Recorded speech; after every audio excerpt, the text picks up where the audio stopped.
that bothers me now, like when Nagas take so much pride in like, oh, we come from a line of warriors, our ancestors were warriors, so naturally we are born warriors. And I'm like, no, we are not.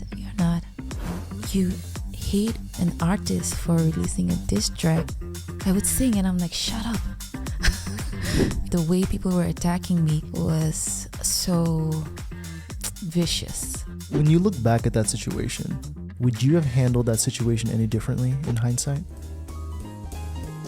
This has been, I think, to say the least, a bit of a year for you last year. You know, the ups and downs, however way it was going. And it was interesting because when I first found out about you, it was through your participation, not even the fact that you participated, but you won Naga Idol, which is a pretty big deal. That was sort of how you got highlighted and burst into the scene, because you were also in the same pool of contestants, the same batch with Ringa. Yes.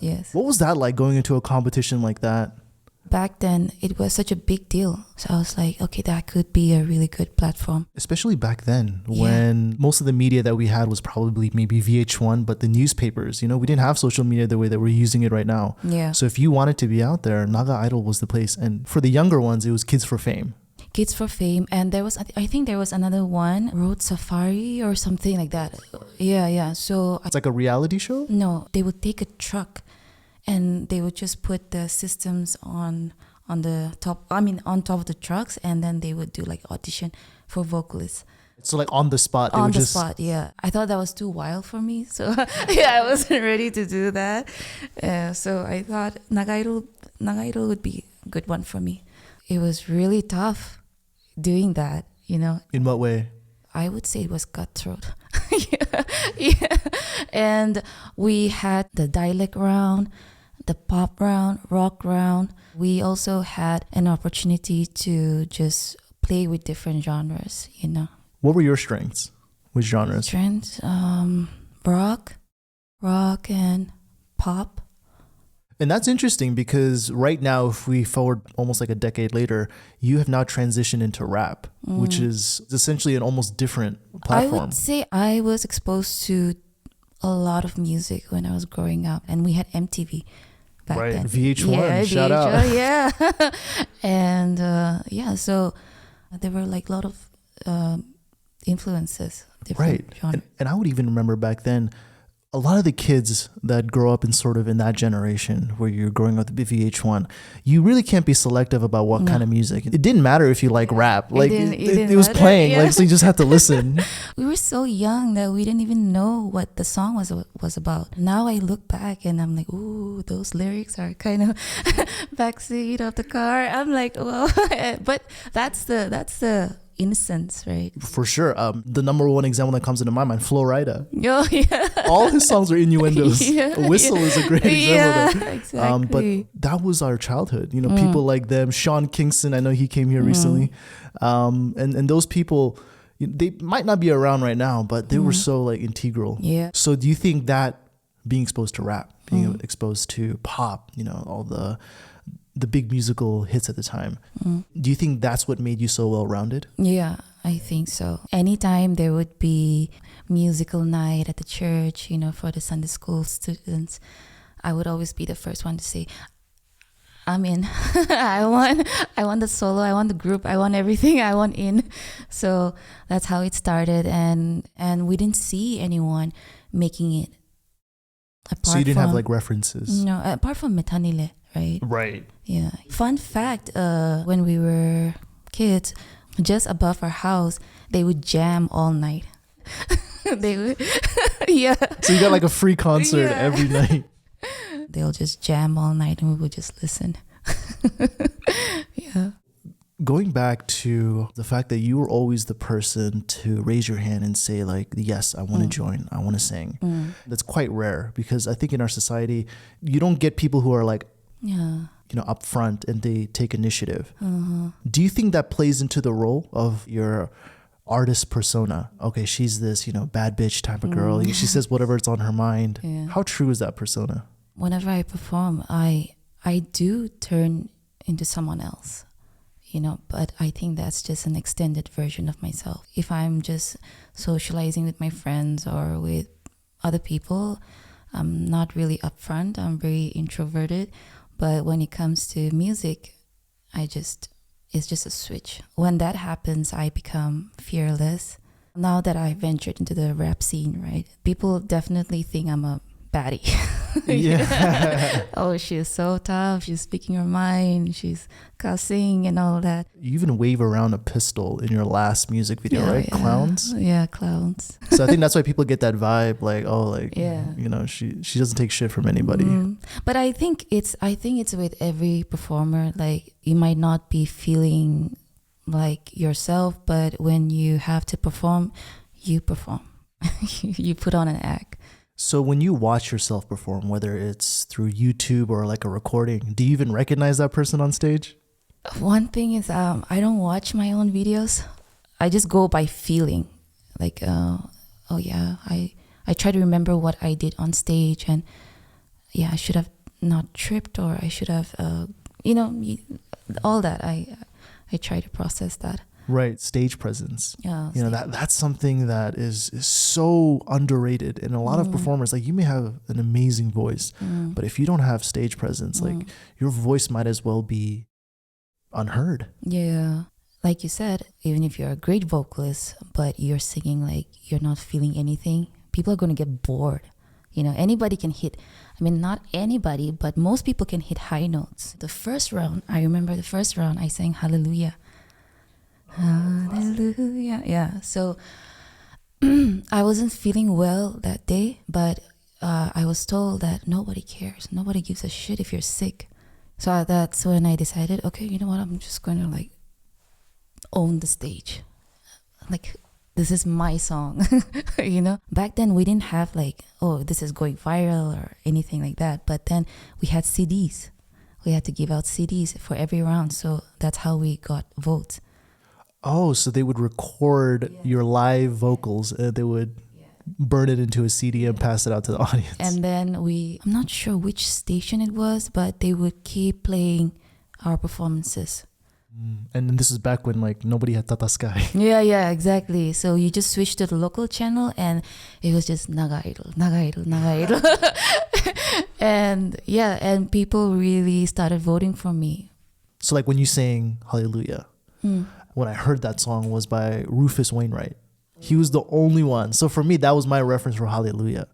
So when you were singing these songs, what was sort of your references? Vocally, it would be obviously Mariah Carey and Whitney Houston. But I leaned more towards rock music. Why is that? It was everywhere. And I think Nagaland is known for rock music. Like, you go to every household, there would be someone playing, I don't know, Avenged Sevenfold. Yeah, Korn or Limp Bizkit, Evanescence, Avril Lavigne, No Doubt. Oh my gosh, I could go on and on. Like, those were my go-to. Like, Linkin Park. Oh my gosh, yes, Linkin Park. That's when my first album, Essence, which I released in 2011, it was just rock. So you would say that you're pretty lucky then, because you got exposed to so many different types of genres as a kid. And what I realized as I got like older and older is that I actually don't want to venture into new music anymore, because the music that I listened to when I was a kid, like my dad, he would play it on the radio, maybe like the Beatles, Elvis Presley, and you grow up listening to that, be like, oh, that's cool. And then when other people show you like different types of music, it's like, that's shit. I'm not listening to that. When people ask me what kind of which new artist you're into, I'm like, I don't know. I'm not like Ed Sheeran. He's like years ago. He came out years ago. I'm still hung up on that. Yeah, nostalgia is a killer, right? When you think of old heads, they would say, man, the kids today, the way they rap, it has no soul. You know, it's just about money, it's about the women, the clout, the flexing culture. There's no substance in it. Like, it's just very superficial, I would say. You think so? I mean, compare that to Eminem, someone who sings about his drug abuse, going through divorce with his wife at the time, almost losing his kid. Have you listened to his song Cleaning Out My Closet? Yeah. That was a dark song. Intense. About him just shitting on his mom. Yeah. A part of me thinks that the reason why we can't have those songs now might be our politically correct culture. Oh, yeah. if you brought out a song like that about shitting on your mom, like Imagine. your career's ended before it started. Yeah, it's going So to maybe a little bit of that. And because of the cancel culture, I thought it would never happen. It would never reach in Nagaland, but I got to experience that firsthand, and I was so wow. Like cancel culture is real, but it's only real if you allow it. You know. How did you navigate your mind around that? There's no references to teach you how to handle criticism like that, especially criticism where someone's typing behind a computer screen. You have no idea who they are. Are you someone who takes criticism to heart, or did you just let it roll? I couldn't handle being trolled or being picked apart. I was not like ready to face criticisms. But when the whole drama happened last year, like you said, I didn't have anyone to go to except for Moko. He called me up and he's like, hey, it's okay. It'll go away. People will forget about it. And, this is what happens. And welcome to the world of hip hop. So I was like, yeah, but this is more than like hip hop. This is the way people were attacking me was so vicious. Yeah, I had a lot of support from my church as well.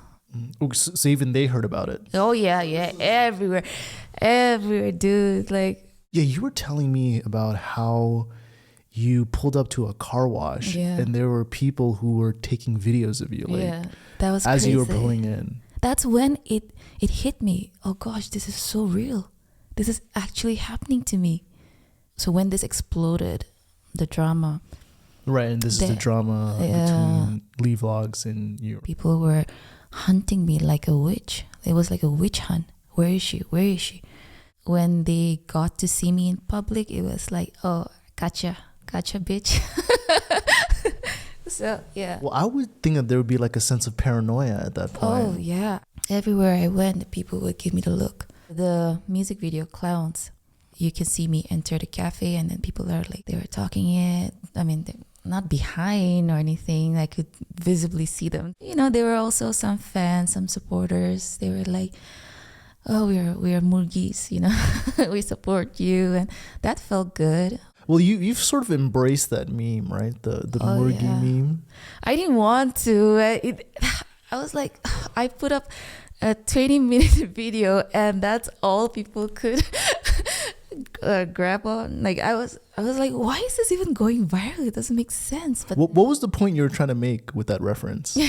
No offense to my Naga people, but then it is sort of true. Like wherever the drama is, wherever there is some conflict, people are so, instead of trying to understand, okay, what is actually happening, they're just like, it's a mob mentality, right? They just go in for the kill. You go, you don't think. Chickens don't think. They just go feed, So that was the whole point of me saying that. What do you think is the balance as an artist? What do you think is the balance between being authentic to yourself and also being respectful to your fans? That's a good question. The balance.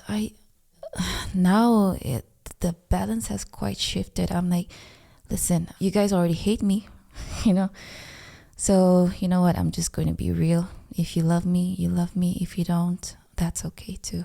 So I'm just going to be very authentic from now on. Even like the songs that I couldn't release because I thought it was just too personal and I thought people would judge me based on my songs. There's no barrier anymore. There's no barrier anymore. Well, you were telling me that before this whole thing happened, before you got into the fight, to the exhibition, that you were wanting to find a way to re-energize your career and that you want to get into the rap scene. Do you think this whole drama, in a way, like this whole situation that happened, do you think that was sort of that slingshot that catapulted you into this way? I mean, do you think that's a silver lining in there? Like a blessing in disguise? Maybe not now. That's not how I wanted to make a comeback, but it did happen. I wouldn't say I'm glad it happened. I would never say that. That's not how I wanted things to go about. Well, when you look back at that situation, whether it was the fight and drama and everything else in between, would you have handled that situation any differently in hindsight? No. No. So you stand by what you did? I stand by, because for someone to tell me that I am not even worthy to share a stage with them, or I'm not even worthy to lick their boots. I did what I do best. That is music. You know, the comeback, the reply.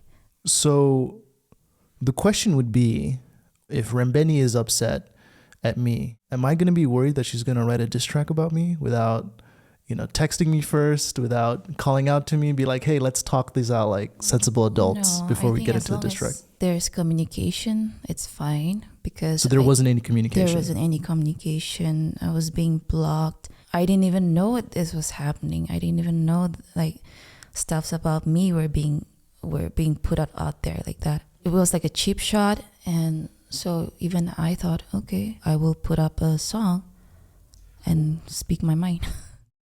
And speak your mind you did. I did, didn't I? What were your intentions behind that song? That was me saying, I'm done. I'm done taking shit from people. It's not okay to bully someone like that. This is my side of the story. This is what happened.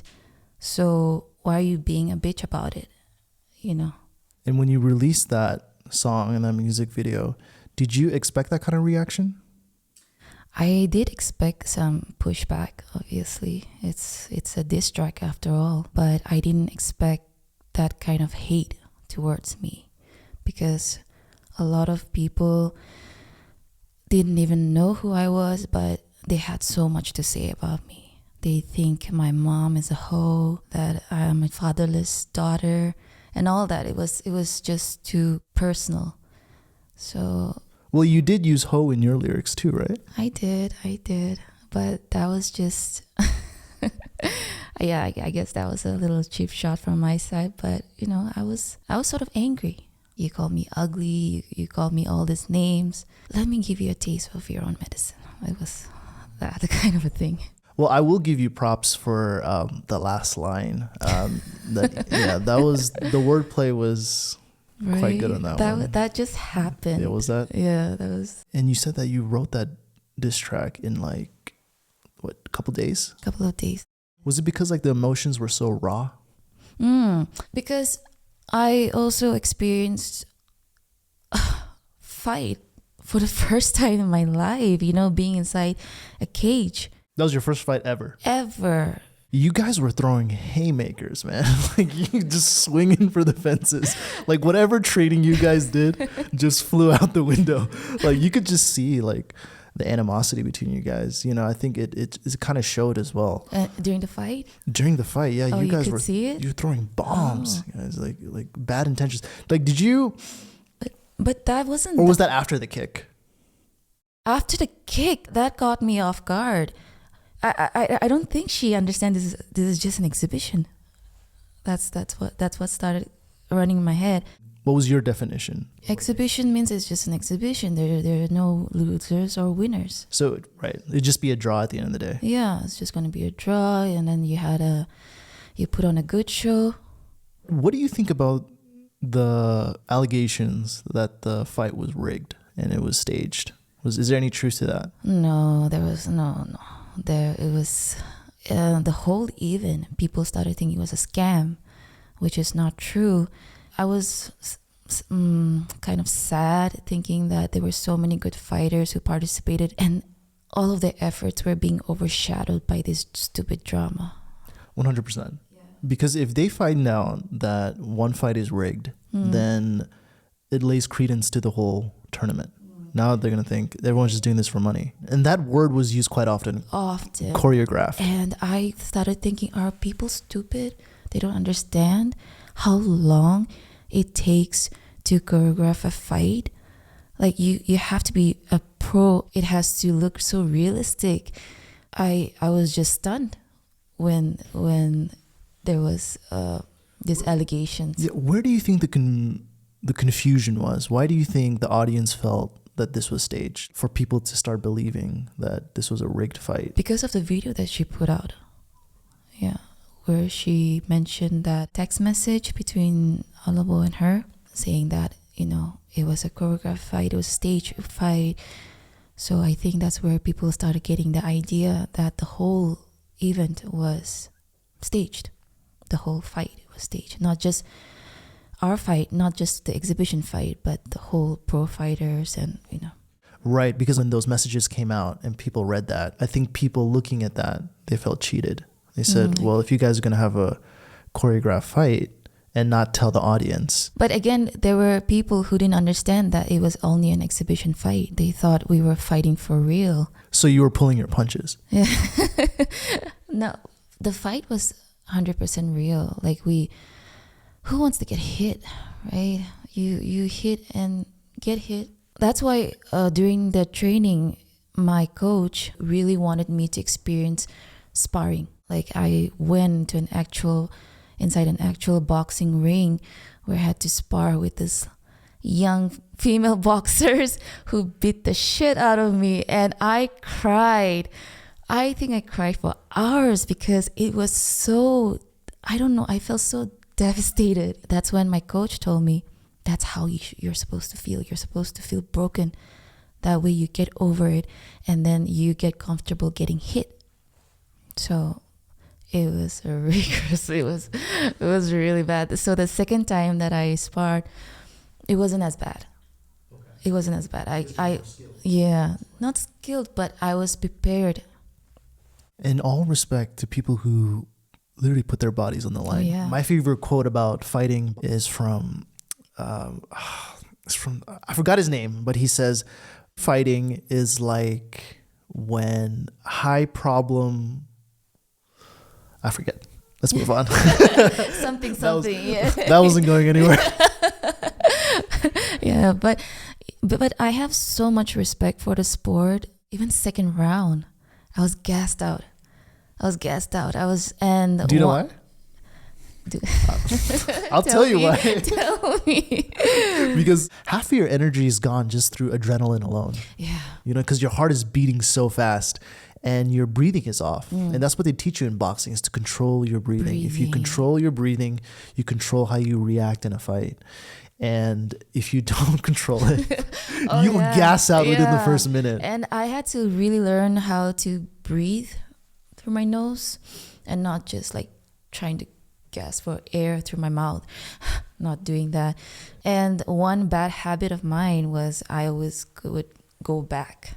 And I kept telling my coach, why am I getting tired so fast? And he was, because you keep going back. Don't do that. Just forward, because that's the natural way we humans do, right? We walk forward. We don't really walk backwards. I mean, this is very practical. It really is. And, I really would suggest any kid that's growing up, man, like get your kid into some form of like a combat sport. The reason why I decided to start training way back in 2016 was because I used to live alone. And I had a few experiences where I was stalked. I remember feeling so helpless. Like, you don't have the time to like pick up your phone and start calling people, and like you just. How practical is it? Things happen so fast. Punch happens within half a second. A guy sprinting at you, holding you down. That all can happen. Yeah. By the time you grab your phone, it's too late. You just have to use your depend on your reflexes. So that's when I started training kickboxing and jiu-jitsu, because jiu-jitsu is a very close, what do you call it? Physical. Close quarters. Yeah, I mean, the Brazilian jiu-jitsu practitioner, Royce Gracie. Oh, great. And he said that 90% of street fights will always end on the ground. On the ground, right? And especially being a woman, whether people like to admit it or not, we are weaker ones. We are the weaker ones physically. That's just a biological fact. Yeah, and it won't even take the guy to take me down. It won't take him seconds. So what do? It happened, I think, about 3 times. One was, it literally happened in my apartment, where this guy, he was a Peking Tom. He had a ladder. He climbed on the ladder, and then he was peeking through the ventilation, and that's where I spotted him. Luckily, I had my friends in my apartment. So you chased him down? Yeah, chased him down. How old was this guy? I think he was in his mid-30s. He worked at the police station. I'm not sure what his designation was, but yeah. When that happened to me, he got suspended. And also because people knew me as the singer. So that's actually kind of scary, right? So because scary. For you, you're well known. So you got justice served in a way. But for someone who isn't well known, for a girl who's just an average girl who's in that same situation, she might not get that same justice. Yeah, that's what I think. Yeah. So I don't really know how seriously the police or whatever they take it when it comes to sexual assault. Well, forget about the police. What do you think about the community, the culture, the society? I think they're very hands-on, literally. If they ever catch a predator, you know. I mean, I've seen it personally happening. I would say the predator, right? He was caught, and police wasn't even necessary. They just beat it. Mob justice. Yeah, mob justice. I think it's very strong. And here's the thing, and if you're non-local and you do it here in Nagaland, like, you might as well die. Like, you're gonna be killed. That happened, right? That happened many years ago. To that guy. Got lynched. Right, he got lynched. He was accused of raping a minor, and they took him to jail colony, and he was kept there. And then a huge mob just stormed the gates, grabbed him, and then lynched him, which is crazy. And then didn't they find out afterwards that it was all made up by the girl? I think she admitted that. Yeah, even we kind of knew before he got lynched that it was fabricated, the story. But people had already, this is what's so scary about the mob mentality. They stopped thinking and just started going with the flow. This is my reference to the Murgi thing. Right? They just see a group of people beating this guy up. They don't even second guess. We literally saw like really young kids being part of that, and it was really disgusting. I mean, what are the elders doing? It's like going back to the Stone Ages. Yeah. And this is where the double standards come in for men and women, because that girl most likely is now living her life happily. You know, no one really probably cares about her anymore. And she essentially got away with falsely accusing a man of raping, which is a very serious charge. So serious. And it's a charge that some percentage of women use that as an opportunity to climb up the ladder. You know, whether it's the digital media that we live in right now. Did you hear about Mattress Girl? Mattress Girl? Yeah, What is so that? Mattress Girl. So this girl in California, she accused a footballer, American footballer, of raping her. Okay. And then everyone was on her side. So she took the mattress where she allegedly claimed to have been raped in, and she took that same mattress and toured it around the whole state of California. So people called her Mattress Girl. People found out later that she was caught lying. Oh. Here's what happened, or rather, here's what didn't happen. She got off scot-free. The guy's life was ruined. He had a scholarship to play American football. He was a highly, highly elite prospect to play in the NFL. But now because of this accusation, his whole life fell apart. Yeah. It's just ruining for the actual victims, you know, the real victims. There will always be people like that. You know, there will always be rapists, and then there will also be women who claim they were raped. You know, the sad part is now it's usually the latter that gets more of the attention. And now that we're entering this politically correct state, and the fact that you've chosen to enter into a music industry where predominantly rap has never been politically correct. No. Ever. Ever. So what was that change like? Was it almost refreshing? Was it comforting in a way? Because I felt so free writing. The lyrics are also you can expect explicit lyrics. Right. So, I mean, it's not like Taylor Swift kind of music. You know, it's not PG rated. Yeah. Will it even be fun listening to a very soft, filtered rap music, a rap song? I don't think it'll be fun. I think people feel it. Like, even with my diss track, people felt it. They, oh, you were pissed, weren't you? You didn't hold back nothing. And I was like, yeah. The song after that, Clowns, was that a response, or rather a reply to the haters? The audience, pretty much. Yeah. I mean, they themselves said they don't know me, but they hate me. So Clowns, I was thinking it fit them perfectly. Just hiding behind that mask, that screen. It's weird to think about, who are these people? They could be someone who works at the gas station, or they could be A pastor. exactly your pastor's son, right? Like, That's the thing with the internet. It could be anybody. Anybody. It could be some like fat dude. or it could be one of my neighbors. I never know. Right. And then they're smiling at you the next Yeah. morning. And just taunting me.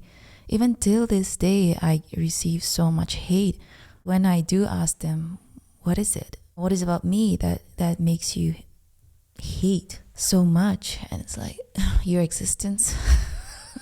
Did they say it to your face? Yeah, like comments. Just my pure existence that makes them so mad. Do you think part of that plays into the persona that you've crafted around yourself? Like there's just like this girl that doesn't take shit from anybody. You know, she's not fazed by Yeah. comments, bad comments. Don't get me wrong, that's part of who I am. But as a performer, you know, if you're going to attack me as a performer, this is what you're going to get. Like, if you're going to attack my talent, my skills, if you're questioning my abilities, then I am going to step up and I'm going to show you who I am. But when we're just chilling, I'm not always going to be like, what's up, ho? Yeah. No, because it's tiresome. It's tiresome to always be so strong, you know? How did you, so navigating through the criticisms, are you just hoping that you ride this wave out and people will forget eventually? Everything. And in fact, it was starting to affect my family. They were really concerned about me, and that made me feel very concerned. I'm trying to convince them it's not that bad, you know, but it's everywhere, and it's all people are talking about. And I would assume that they were reading the comments. They were reading If the you weren't comments, reading them, yeah. they probably were. And it was out on the news, you know, even people who had nothing to do with the drama, they're watching the news and they're like drawn into it. They're like, what is this? Why am I seeing Renbeni? Of all the people, Renbeni. Yeah, everyone had an opinion. I even there are people from like halfway across the world, like the UK, like Brazil of all places. Even in Manipur, war is going on, but I'm so intrigued by this. Who are My these neighbor is people? getting killed right now. But you know, But you uploaded it, so I had to watch it. And in a way, I was like, okay, if this takes you away from your reality, you know, whatever you're going through, and it's giving you some sort of like entertainment, go ahead with it. You know, people who were involved in this drama, at the end of the day, we're all humans, and for everybody else, it could be just a stupid drama. For us, it was so real because we were going through that experience. We were experiencing that hate, that just this whole emotional roller coaster. But also I'm thinking, you hate a musician, an artist, for releasing a diss track. Like, it was just based on my experience, you know? And then I put that out there. I mean, I put the song out there and I got hate for a song. Was that it? You know, I just thought it was unfair too at the same time. You felt that it was unfair that a diss track that you had released out on YouTube and that you got criticism from it? Yeah. Because wouldn't some people say, well, then why release it on public platform, right? Yeah, people question me a lot regarding that. They're like, what do you expect from do you expect to get love from a diss track? I'm like, no, but I didn't start the beef. So for me, it's like, don't start the beef if you can't handle the heat. If my friend talks back, like she says something rude to me, I'm not gonna be like silent and just listen to it. You know, I'm gonna be like, what the fuck? I replied in the form of a song. I felt it was a bit unfair to get the whole hate. There was a certain line in that where it was implied that she had been sending explicit nudes to other people. And it was implied. It was suggested. Did you have any grounds for that? Was there like evidence that you saw that this was something? Because that's a pretty big accusation to make, right? Yeah, that's why I said heard. I heard it from a lot of people. But did you see it firsthand? I didn't see it. I wasn't interested. Yeah. It wasn't sending, it was selling. I think people got to know her through that also. So that's why I took a shot. Okay. Now that you've sort of like progressed this far, it's been 3-4 months now. Do you see yourself potentially being friends with her? No, honestly, no. I think she has issues that she needs to deal with. And I don't think we're compatible as friends because I am pretty straightforward and I'm not always someone who says yes to please people. So yeah, not compatible. Well, one thing I was really impressed by, not even just like the month of training that you put into it, but is the fact that you beat somebody. Because, by the way, it's supposed to be an exhibition. I thought it would be a draw. Why are they declaring winners? No, they didn't declare winners. She walked out. Oh, she walked out. She walked out because she couldn't take it anymore. Interesting. Yeah, that's why she quit. That's why even in the song, I said, you quit. See, this is what people were saying. Why are you so pissed off about getting kicked? There's so much adrenaline. You're feeling so sensitive to everything around you, and then it's hot. It's Dimapur. It's Dimapur. And even 3 minutes feels so long. So imagine in that moment, you get kicked out of nowhere. It just takes you out of that zone, What did you tell her? Because I you didn't walked tell up to her. her. You didn't tell her anything? Oh no, I was like, why did you kick me? I was like, what the hell was that? I got pissed. Yeah, the second time, that threw me off. And she didn't even say sorry. Right. Would it have been better? Would it have made the whole tension evaporate if she had apologized? Yeah, definitely. Then after that, whatever she did, I wouldn't have given a shit about it. But just... So bad sportsmanship. Bad sportsmanship. And, it was also about you... I didn't want any attention. I didn't want to be highlighted as, Renbeni is going to... I didn't want any of that. I was just happy to be given an opportunity to fight. So there weren't like any disputes from your end? Like you didn't have any demands that were... No, everything was very transparent right from the beginning with the organizers. And I agreed to everything. We signed a contract. It was stated very clearly of the rules and regulations. We all agreed. But one problem I had after the fight was the Naga people welcomed you. The least she could have done was say thank you, because a lot of people did show up to see her. Not just respect to the people, but also to the sport, throwing her gloves. That's so disrespectful when it comes to MMA, right? You don't just do that. Yeah, usually when you throw your gloves on the ground, it means that you're ready to retire. Yeah, yeah. There's a way of placing it, but, just being so dramatic about it, it was so unnecessary. Do you think she was doing it for the cameras? Or do you think that if it was genuine, why do you think she was so frustrated? Because she is a health influencer, right? She does fitness. So I find it interesting that she quit early. That's why even I was pretty surprised. Right, because the odds are stacked against you. Yeah. Like if I was a betting man, I wouldn't have bet on you. Yeah. I would have bet on the girl who centers her whole social media around working out, being fit. So yeah, even I was really surprised when she started showing frustration. I was like, get up, girl. Don't do this. Did you feel like you were getting the better of her in that fight? Not in the first round, but second round, I could, after she kicked me. But also, she did say before, a day before the event, she told me that she didn't want me to hit her face. Was that agreed upon? Was that in the contract or something like that? Like, don't hit my face? No, that was not in the contract, but I think there was some mind games going on. So the day before the event, she told you, she doesn't don't punch me in the face. Don't punch me in the face because I'm a model, I'm an actress.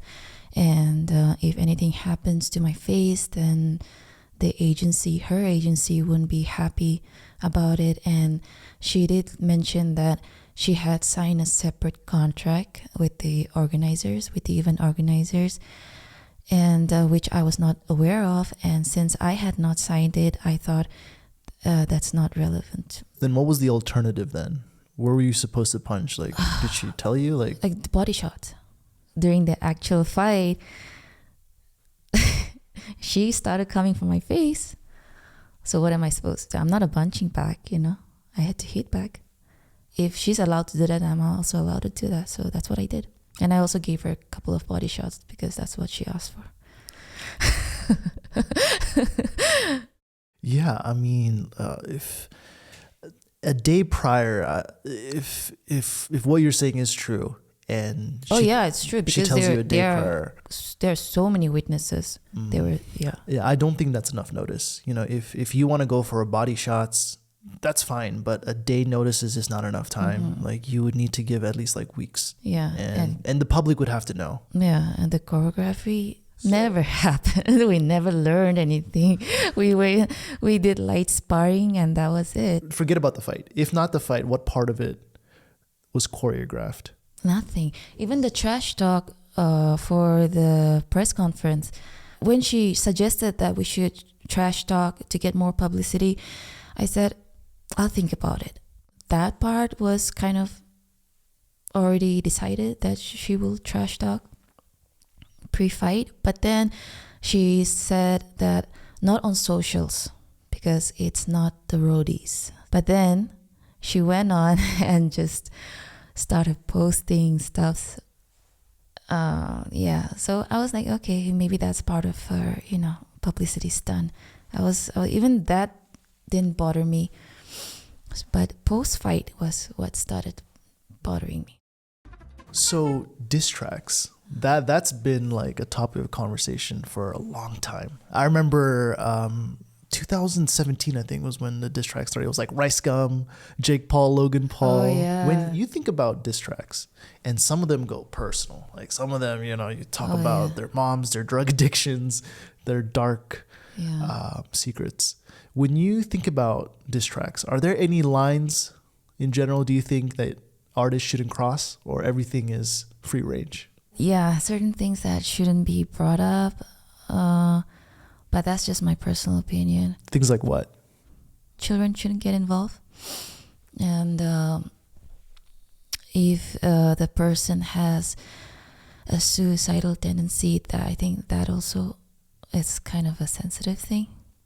Well, if we're going to, mental health is something that right now we're getting there in terms of how serious we're taking it. Someone like you who has firsthand experience from receiving the brunt of it.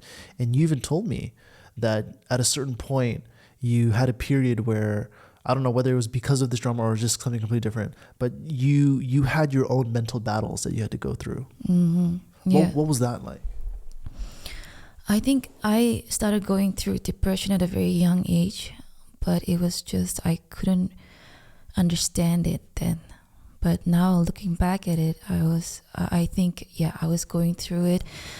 It was getting so bad to a point where I couldn't even stand on stage. I couldn't remember my lyrics. I couldn't hold a mic. I forgot how to hold a mic because the attacks. So I would also experience this panic attacks backstage. We have to perform. If you don't perform, you're not going to earn. So I kept pushing through till I couldn't anymore. And when I discussed it with a few of my close friends, even they couldn't understand. They would tell me, you've been doing this for so long. How can you suddenly start feeling stage should feel like home? And I was like, I don't know. And I didn't have anyone who was going through something similar. At a certain point, you have to prioritize yourself first. And how do you do that when you live in a society where people feel that you should put yourself or you should put others before you? When I decided to just take time out for myself, I felt so selfish. I thought I was being selfish. I thought I was being a coward, because my family is such that you just have to fight through it. Right, like it's just a phase. It's just a phase. It'll go away, And I do understand that it's a spiritual warfare. I get it, and you're chasing the money and you don't know what you're losing at the end of the day. You're giving so much of yourself to people that you think that just getting paid is enough for yourself. So I think the first step was realizing that I am depressed. I'm depressed. And I was like, it's fine. Go through it. I always say this to people: when you're at your lowest and you feel like nobody understands you, faith is the way to go. So I started exercising, I started practicing, singing for myself, to myself, not for anyone else. I really, really wanted to start enjoying singing because I lost that. And it was so sad. I didn't want to hear my own voice at the end. You know how weird that is? I would sing and I'm like, shut up. It was almost me hating myself. I think it's so important to have a conversation with yourself sometimes, Just ask yourself, hey, what are you thinking today? What do you feel like doing? And if I tell myself, listen, I don't want to do anything, I just want to watch a movie and sleep. Yeah, so finding myself was really important, because part of being depressed is the worst thing is hating to wake up in the morning. That was something I dreaded so much. Like, I didn't want to wake up in the morning. I wished I had just been sleeping. That's all I thought. I would never wake up. And it's very scary because it just doesn't hit you like that. It creeps up on you. And you start thinking that this is normal, You just want to find that peace. And the only way to find peace is just not wake up. And that could eventually lead me to something, bad. I remember spending a birthday just in my room. Curtains were shut, and then my friend, she understood. So she sent me a cake. She said, let me at least sing for you. So I allowed a video call, and she sang happy birthday to me. And that was my birthday. Did you remember that moment where you fell in love with singing again? Was there like a song that just maybe clicked with you? Oh yeah. You Say, Lauren Daigle. When I heard that song, that was sort of my meditation song. I would hear it over and over and over again, because it's hard not to feel useless. It was such a downfall for me. Like I was at my peak. Everybody knew me. My parents were so proud of me, and suddenly I am just alone in this room and I'm not doing anything. You do feel kind of offended when people say that to you. When you're going through something and they say, snap out of it, get out of it. It's not that easy, but I feel like I am allowed to tell myself that. Well, there's a lot of misconceptions about mental health. Even the fact what you just said before, that you'd been struggling with this ever since you were a kid.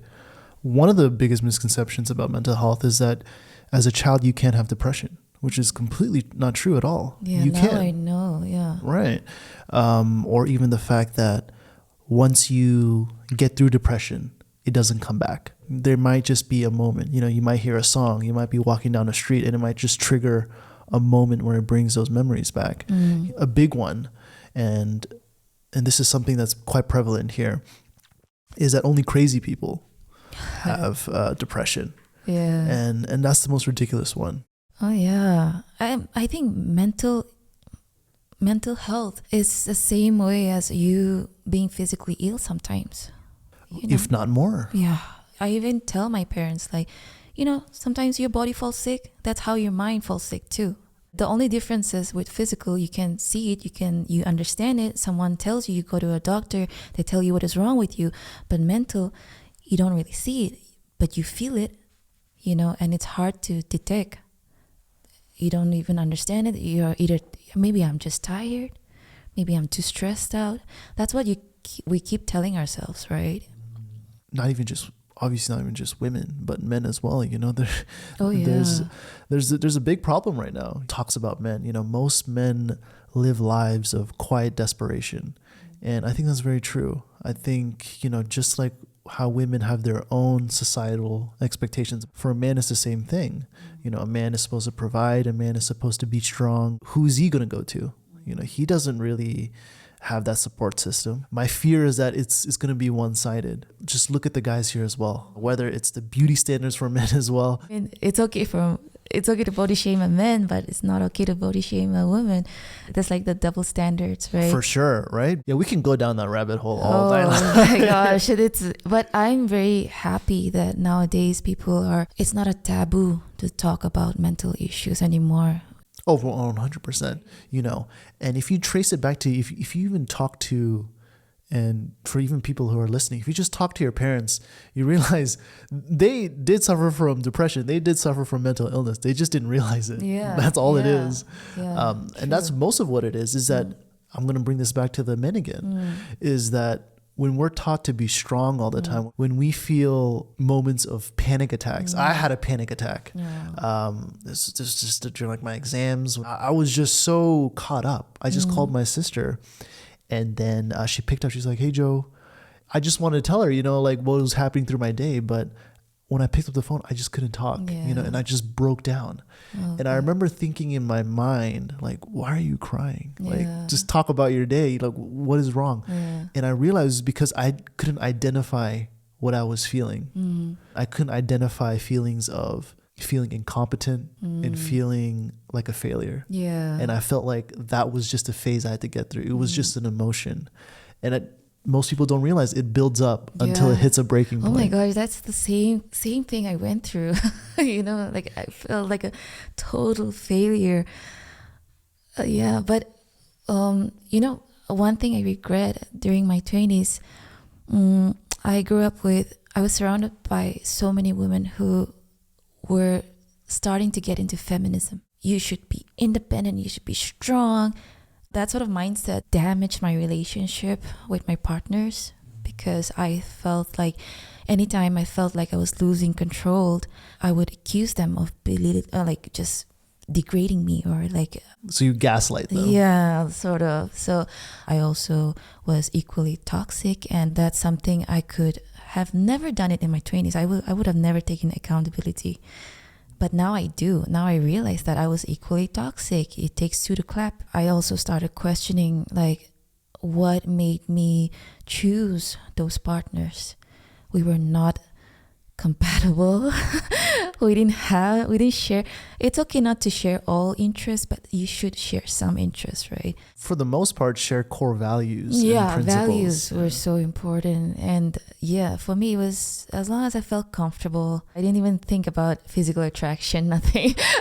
So your standards were just low. I was all about the short kings. Shout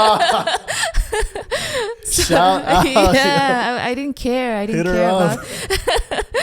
So like I said, like throughout my 20s, even women in my family, like thriving on their own. Oh, I want to go there. I'll go there. If I want to eat this, I'm going to eat this. I don't need anyone's permission. So grew up very sassy, you know, I was so super sassy. Like, why are you telling me what to do? Like, there's a certain level of freedom in that. Up to an extent. Yeah, but it gets to a point where you become control freak, and you're not open to conversations. Right. You know? Well, that's the dark side of feminism, is what people don't talk about. Is you become very narcissistic. Takes that feminine energy, you know, away from you. And that's the ironic part. The feminism now is it's all about being a man, isn't it? It's all about degrading the man. Yeah. And degrading the man and trying to be the man. Like, I believe in the first and second wave feminism. Like, but... Well, because the feminism back then was very different. Yeah, it was really about like the core principles of having equal rights, wanting to be paid equally in the workforce, wanting to be treated with the same respect and profession. You know, if you're a woman doctor, you would want the same treatment that a man doctor would get, even as a woman pilot. Yeah. Yeah. But now it's become this point of where you have such ridiculous terms like mansplaining, manspreading. These terms, we just talked about it before. These small percentages of ridiculous terms undermine the real struggles that real women face on a day-to-day life. But also, don't you think there are this like small percentage of women who believe, who's pushing this and it's being heard because they're so loud? Well, for sure. Right? In today's day and age, social media, right? See, for me, I did experience that very patriarchal system. Like, it's very prevalent in our society. During my brother's birthday, like literally the whole village will gather, okay? But when it's one of the girls, it's like, happy birthday, it's your birthday. I'm not going to shout at you today, you know? We experienced that, and we felt at times we would feel, okay, this is so unfair. And even for me personally, when I started my music career, sometimes I would be the only female artist, and my voice would be drawn. It's not even heard. Like, the men will discuss. They call the shots. They want to do this. They want to do this. You know, I don't know if it's because I felt intimidated to speak out, or I just felt overpowered. Do you think that would be different now? The kind of person that you are now? Yeah, because I'm older now too, right? Back then I was like in my early 20s, and also. But do you think that had to do with a gender dynamic, or do you think that had to do with you maturing and finding your own voice and your own confidence enough to speak up? I think most men are aware now, right? Like, they are a little bit careful. Back then, it was even jokes like, you will look so much prettier if you go make me a sandwich. And people, they would laugh, you know? And I would laugh along with that. But now we don't even hear those jokes anymore. So I don't know what is you need to hang out with my group of friends. I think it's okay to joke about everything, you know, even when it comes to racism, or when it comes to... Well, yeah. I mean, if we're going to talk about comedy, which is a different realm of its own like profession, I don't think anything is out of bounds. The late Patrice O'Neill, he always used to say that all good and bad jokes come from the same place, meaning it comes from the attempt at comedy. If it's a bad joke, it's a bad joke. So what? Like, you don't know if any joke is going to come out as good or bad, but you should have the opportunity and the right to attempt it. And comedy usually is very dark. They had really bad trauma, or that's why they have such good perspective on things. You know, they pick up details. I want to ask you, like, do you think men are now more open to talk about mental issues? Here in Naga, I don't know. Oh, you don't have a lot of friends here? I don't have friends in general. Okay. But like I said, I don't know about here, but over there, you know, they have hashtags like #men2. Yeah, you know? men too. Just it's like a counter to all lives matter. Yeah. Oh my God. Yeah, but again, like, when men genuinely try to bring up their issues regarding mental health, some men took it to the next level, and then I don't know, what do you call it? I think they call it like the red pill. Those bros, you know, like the high level men. Yeah, I think they're called like Sigma men or alpha males. Yeah. That would be one extreme. Yeah, right? High value men, and they don't really talk about like real emotions. They're only talking about the superficial things of what makes a man. It would be interesting to have a deep dive look into their relationships with a mentality like that. Yeah, and I see most of them, and they're not married. They're in the 40s. They have like about 5-6 baby mamas and hanging out with like OnlyFans girls, and that's kind of like, so what is your point? Are you trying to I don't see it. Yeah. Well, the way I've always seen people like that, the people who are, you know, talking really polarizing stuff, that's how you get your Donald Trumps. Yeah. You know, he's a guy, he talks about having sex with his daughter. He talks about how big his penis is. This is a former president, right? Yeah. Isn't he running again? Yeah. And he's going to win because Biden is out. Because he's essentially running against a dead man. Yeah. People make so much fun of Biden, but sometimes I just feel so sad for him. I'm like, let the man rest. Right. I mean, think about if that was your uncle or if that was your grandpa, you would throw him in a nursing home. You wouldn't be like, hey, let's lead one of the top leading powers in the world. Yeah, you'd be like, Grandpa, World War II is over now. Like, you can rest. Stop tripping. So, going back to it, I think whether it's political correctness, whether it's the woke culture, I think all of that, you get people like Trump. Here is a guy that comes out and he does the complete opposite of what you should do as a world leader. He's talking about the Mexican wall. Yeah. He said that if Mexico doesn't agree to pay, then we'll build the wall 10 feet higher, saying these crazy things. But I think that's a byproduct of our times. When you get extreme reactions like the left, political correctness, the woke culture, you get extreme reactions from the right. But I feel like, when you were saying all this, I feel like God is making an example out of America. I really do feel like they make so much. I think Americans make more fun of Christ than anybody else. I mean, okay, apart from like black metal and all that, but well, I mean, I would say Christianity in itself is probably the most mocked religion, whether it's the Americans or not. Because if you mock Islam, you won't see the end of like your day. Okay, because the whole nation behind them, they'll come for your head. There's even, Rick and Morty.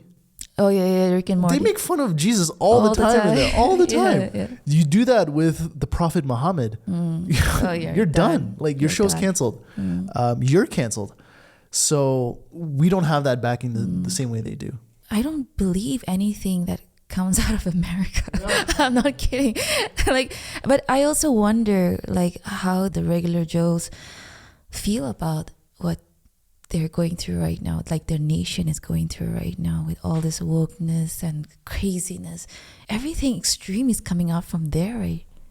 Or am I? And I think that might be the misconception, because here's the thing. The 10%, that small minority, the wokeness, the feminist, it feels like that's the representation of the US. But I feel like it's almost like when people look at us as Nagas and they say, oh, you guys are dog eaters. Yeah. I'm like, but only a small percentage of people still do that. That's not us. Like, we don't go out and hunt and kill and eat dogs. Or how they think we're warriors. And we're still headhunting, Right. That bothers me now, like when Nagas take so much pride in like, oh, we come from a line of warriors. Our ancestors were warriors. So naturally, we are born warriors. And I'm like, no, you're not. You're not. Well, one of the reasons that our forefathers were warriors were because of the environment that it's forced them to be warriors. They probably wanted to just eat popcorn at home, they didn't really have a choice. Like, it's either you become a warrior or you die. Or your wife gets snatched. You really didn't have much of a choice. So right now we have so many choices, Obviously, no one's really headhunting anymore, but the choice to step up. And I think a part of that choice, we see it. We don't want to point any fingers, but we've heard the stories who have money, who grow with privilege, and who are relaxed. I would say I grew up pretty privileged, but it was a conscious decision for me, like just to move out and started experiencing life on my own terms at the age of 17. My parents were sending me the rent money, I'm not gonna lie, but it was such a weird thing for especially for girls to have their own apartment. Right. What if they get pregnant? What they have like boyfriends over and all that? It's not safe. Yeah, it's not safe. But also I did have a lot of side hustles. Like I was going. You were a drug dealer. Yeah, I anytime there would be any competition, singing competition, I would participate. I would win like $1,000, and I'd be feeling rich. And then I also did modeling, Miss Naga Freshers, Miss Naga, like some student union thing they have. Like I'm there, and I am like snatching those trophies left and right. It's like we keep seeing you all the time. Yeah, why are you even here? Haven't you done enough? And I'm like, no. And yeah, that's what I kept doing. And I even begged my mom to let me work at a bar. So the manager asked me if I wanted to do like, just get some side income. Like, okay, yeah, I would like that. And Wait, what side income was he offering? Like, what was? oh, just serve. Oh, just serve. Okay. Oh, okay. what do you do? No, because I thought you were already the bartender, and he was offering another side to that. Okay. No, just as a waitress. Okay. And I've always liked the idea of a part-time job, but I wasn't allowed to. So I was like, okay, so that sucks. That mentality, because it's here as well. It's like, man, if you work part-time, it's like it's shame. So I'm glad that you didn't have that. Yeah, like people found, even my friends found me very odd. Like when I talked about, okay, by the time I'm 21, I think that's sort of like a Western mindset. Yeah. When I turned 2021, I really wanted my own car. After I won Naga Idol, I got my own apartment in Dimapur, and I bought my first car. Well, not many people here can say that. The fact that you worked hard for your own money and you bought your own car. It was a second-hand one, but I was so proud of it. It's yours, though. Yeah, it's mine. And I remember I took it to the workshop. I got everything done. I got new seats. That's when I felt like, oh, I can make it happen. Now I look back and I'm like, my parents were really, really, really, really broad-minded. I'm really happy. Yeah. And the fact that you embraced it. I got to choose my own apartment. But the second time, I told my dad, I want to look for a new apartment. I'm trying to level up. Yeah. Another peeping Tom. He was really sweet. He really looked after me like his own daughter. But yeah, I wanted an upgrade. So. I mean, that must have been freeing in a way. The fact that now there's no assurance of an income. Oh yeah, the struggle was real. Oh my gosh, I couldn't. But yeah, I think that's the reason why I worked so hard, because if I slack off, then I'm going to be broke. And I hate being broke. I really hate being broke, and it'd be embarrassing to, ask my mom, hey mom, I know I agreed to do this, but can you just send me a little bit? Or going out with your friends and you order water. Yeah, yeah. And yeah, so I've always been I've never experienced partying or being out with friends. It was until my mid-20s that I started being a little social. Did you like it? Was that something that wasn't your thing? Because I would get so trained out, super trained out. I was in a couple of relationships. I focused on that and it didn't work out. So yeah, 10 years of just being on my own. Well, I mean, that's insane. And to figure out relationships on your own. And that's something that people we don't get a course on that. Yeah. Is when you're navigating through relationships and you're navigating someone else's feelings as well as your own. When I look back at mine as well, I'm like, holy crap, you were, you thought you were the shit, but you made some bad decisions. And also I didn't understand that I was depressed. So my partners couldn't deal with that either. So you were just projecting that. Yeah. And then I would snap, and I would snap really bad. So that physically bad? Not I mean physically, as in with my body, I'm okay. But you wouldn't slap somebody. No. Maybe I did once. Maybe I'll be honest. Maybe I did once. If that guy's listening, she is so sorry. You've no idea. Well, am I? Really though? Yeah.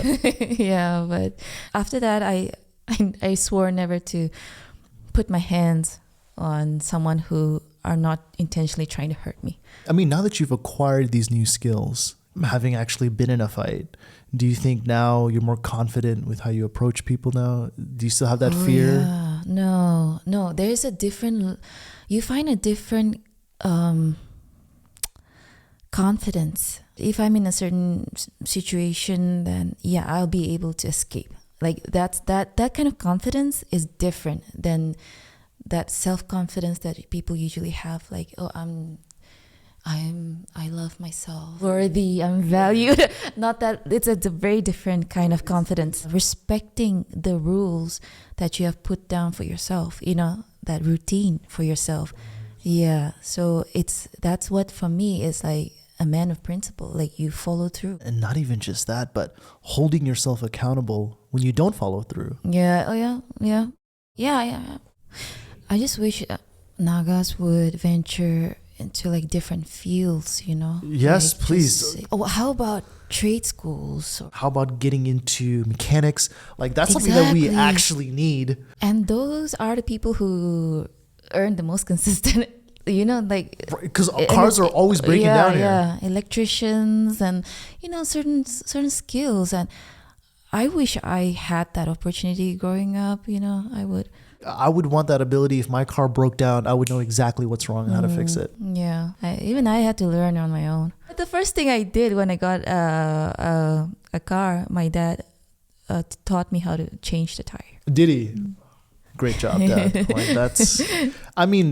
The fact that he didn't treat you like a soft person. But